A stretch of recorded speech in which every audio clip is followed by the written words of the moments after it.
né? Vamos para a pergunta de hoje. O que é a pergunta de hoje? É a seguinte: Isaías, a pergunta é assim: Isaías e Ezequiel não falam sobre o diabo? Porque tem lá textos que são usados, né? Como se, não, isso aqui está falando do diabo, do cão, está falando como é que o diabo foi expulso do Éden, do céu, né? Está aqui explicando. Eles usam muito essa linguagem. Isaías e Ezequiel não falam sobre diabo?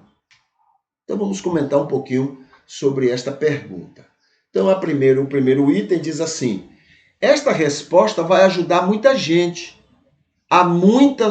Existem muitas pessoas confusas sobre este assunto. Muita gente tem sido levado por teólogos que não buscam a verdade na Bíblia, mas buscam argumentos na Bíblia para justificarem suas verdades. Qualquer texto fora do contexto serve para justificar qualquer doutrina ou afirmativa que interesse a eles. A gente falou aqui sobre os teólogos americanos usando a Bíblia e a cultura apocalíptica para declarar inimigos do capitalismo como sendo a besta. A gente viu aqui, já conversamos sobre isso. É a manipulação do texto bíblico na questão econômica, na questão política, na questão, entendeu? Então é todo esse arranjo, não é, maléfico, diabólico que é feito e que atrapalha a vida de muita gente. 2. Satanás só após Babilônia. Isto é essencial para compreender essa relação judaica com Satanás. Na verdade, ele é lembrado mesmo quando a cultura grega já estava espalhada pelo mundo. O judaísmo compreendeu que havia uma entidade paralela a Deus, porém sem poderes para concorrer com Deus, mas cheio de artimanhas para prejudicar o trabalho divino no mundo e nas pessoas.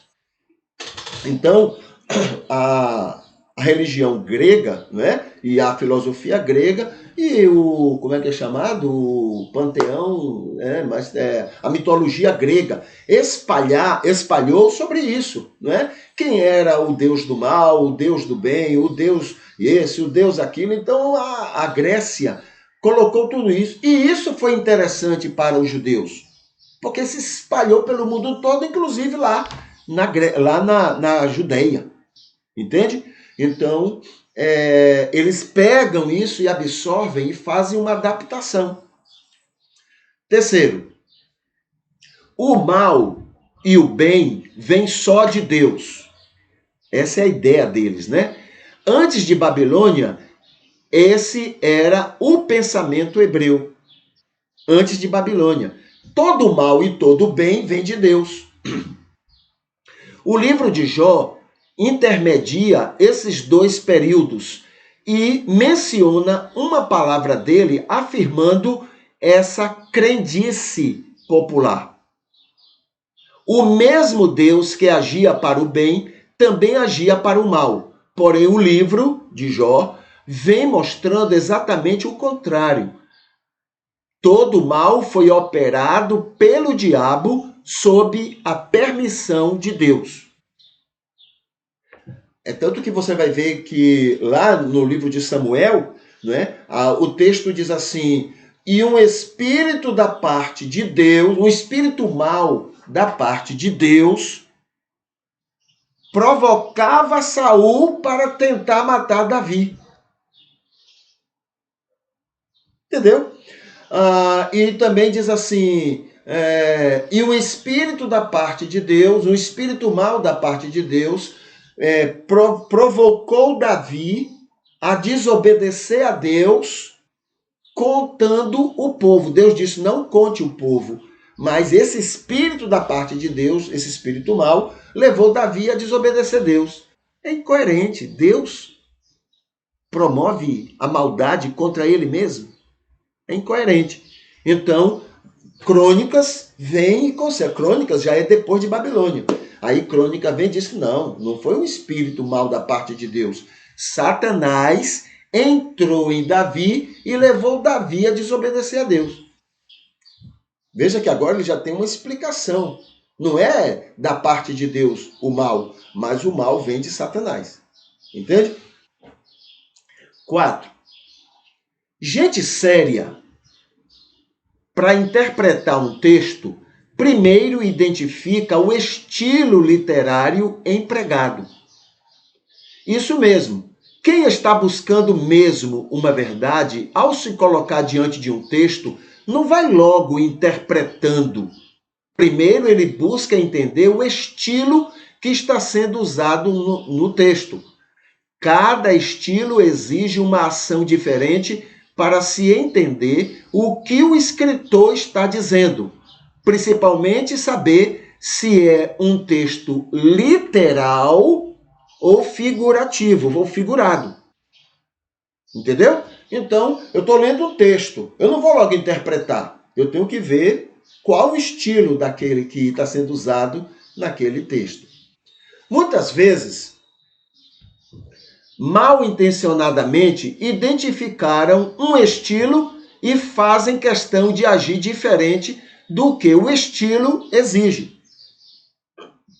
Por exemplo, o Salmo tem um estilo poético, figurado, metafórico.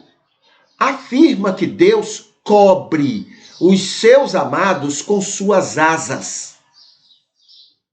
Um mal intencionado afirma categoricamente que Deus tem asas.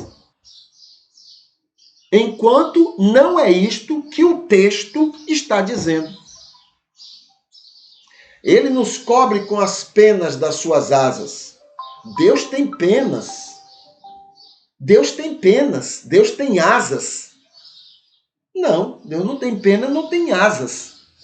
Mas o texto é um texto poético. Então ele usa essa ilustração para mostrar como Deus protege os seus. Como a galinha faz com os seus pintinhos. Ele fecha suas asas protegendo os seus amados. É isso que o texto está dizendo. 6. O estilo dos profetas era o estilo profético, metafórico, como também é o poético e o apocalíptico. Um texto profético, portanto, não pode ser entendido como literal. Não pode ser entendido literal, embora possa ter momentos literais, mas a boa intenção sabe que se trata de um texto que exige precaução, pois não pode ser compreendido exatamente como está sendo lido. Os textos de Isaías e Ezequiel são exatamente esta situação. 7. Os textos e os contextos dos dois profetas são muito claros para quem está em busca da verdade. Não precisa de muita atenção para entender que o texto é figurado e que o contexto está mencionando recados de Deus, segundo o entendimento dos profetas, para reis orgulhosos, poderosos, que se sentiam deuses no mundo. 8. Um profeta está se relacionando ao homem mais poderoso do mundo por sua condição bélica. Muita arma e exército, o rei de Babilônia, e com sua vaidade se sentia um deus, embora fosse assim chamado pelo seu povo. Era normal, todos os deuses, todos os reis eram chamados de deuses, nos seus vários países, tá bom? 9. O outro profeta menciona o homem mais poderoso do mundo em sua condição econômica. O rei de Tiro. O povo fenício, comerciantes, altamente orgulhosos e vaidosos, e se sentiam um Deus. Embora falem do Éden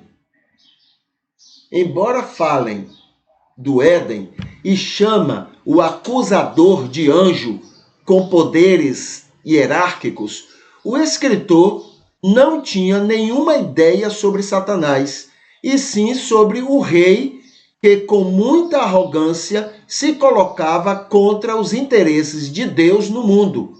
Eles eram reis pela permissão de Deus. Eles exerciam aquela autoridade pela permissão de Deus, mas usavam daquele status para agirem contra os planos de Deus.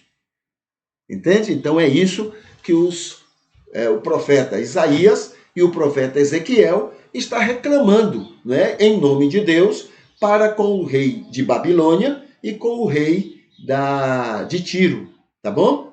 Que eram muito poderosos e que se sentiam, né, os donos do mundo, eram mais poderosos do que Deus e assim por diante. Claro que tudo isso é dentro da visão do profeta e da prepotência do povo de Israel, tá? A gente tem que analisar que quem está nos informando é gente prepotente. E gente prepotente vai ter essa visão mesmo dos outros, tá bom? Talvez Deus usou muito mais, talvez, não estou afirmando, mas pode ter usado muito mais